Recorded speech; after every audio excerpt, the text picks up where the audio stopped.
2022 সালের পর সবচেয়ে বড় সরকার বিরোধী বিক্ষোভ চলছে ইরানে। অর্থনৈতিক দুরবস্থার জেরে শুরু হওয়া বিক্ষোভ রূপ নিয়েছে সরকার পতন আন্দোলনে। উত্তাল রাজপথের আন্দোলন দমাতে কঠোর অবস্থান নিয়েছে ইরানের সরকার। পশ্চিমা গণমাধ্যমগুলোর দাবি, প্রতিদিনই নিরাপত্তা বাহিনীর গুলিতে প্রাণ হারাচ্ছেন বহু সাধারণ মানুষ। এতে বেড়েই চলেছে নিহতের সংখ্যা।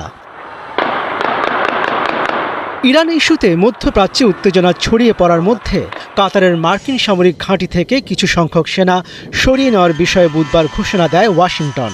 এর কয়েক ঘন্টা পরই সাংবাদিকদের মুখোমুখি হন ট্রাম্প।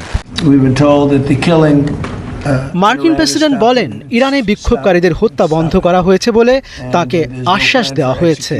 বিক্ষোভকারীদের মৃত্যুদণ্ড দেওয়ার পরিকল্পনাও স্থগিত করা হয়েছে। আমরা জানতে পেরেছি যে ইরানে বিক্ষোভকারীদের হত্যা করা বন্ধ হয়েছে এবং আটক কিংবা গ্রেপ্তার কারো মৃত্যুদণ্ড কার্যকরের পরিকল্পনা স্থগিত করা হয়েছে। আমরা নির্ভরযোগ্য কর্তৃপক্ষ থেকে এ তথ্যের নিশ্চয়তা পেয়েছি। অন্যদিকে ফক্স নিউজকে দেয়া একটি সাক্ষাৎকারে ইরানের পররাষ্ট্রমন্ত্রী আব্বাস আরাকচি বলেছেন, দেশটিতে সরকার বিরোধী বিক্ষোভকারীদের মৃত্যুদণ্ড কার্যকর করার পরিকল্পনা তাদের নেই। আরাকচির এই বক্তব্যের পরই ইরানের সরকার বিরোধী আন্দোলনে যোগ দিয়ে গ্রেপ্তার ও ফাঁসির সাজাপ্রাপ্ত তরুণ এরফান সুলতানের মৃত্যুদণ্ড স্থগিত করেছে দেশটির সরকার।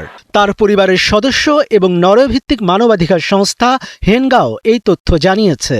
গত ৮ জানুয়ারি কারাজে নিজ বাসা থেকে গ্রেপ্তার হন এরফান। এদিকে মার্কিন হামলার আশঙ্কায় আকাশপথ বন্ধ ঘোষণা করেছে ইরান।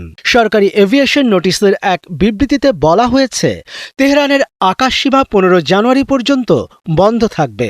এই সময়ে নির্দিষ্ট কিছু আন্তর্জাতিক বেসামরিক ফ্লাইট চলাচল করতে পারবে।